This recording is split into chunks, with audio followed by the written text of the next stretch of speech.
Nanti akan insya-Allah rasa berkenan. Kalau dah tak letih kan kita tunggu kalau macam bangun tidur tu pernah letih kan. Tapi makan insya-Allah.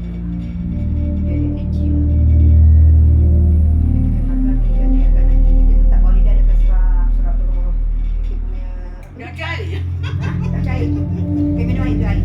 Memanglah cair. Dah Kak dia ambil air. 2 cawan, 3 cawan ambil. Sampai.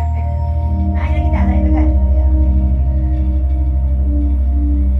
Apa rasanya masam, manis, sedap, di buah-buahan.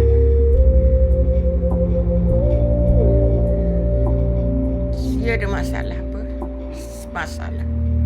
Dalam mana masalah? Kolesterol.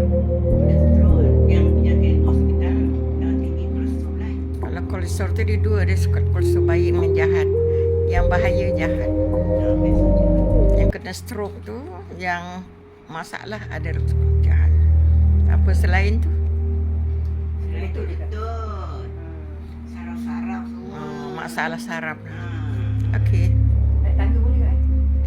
Terpaksa. Dan kaki ni tak boleh Tak nak. kuat. Dia kalau nak naik tangga nak kaki kiri dulu.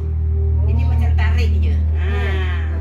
Tu saya mengah naik tangga dekat kaki tu saya mengah. Itu dah tinggi Kak. Ha. Mengah. Tak salah kerja ke datang. Salah kena naik balik oh tak kena naik balik. Subhanallah. Okey, yang itu yang saya tanya nanti saya itulah.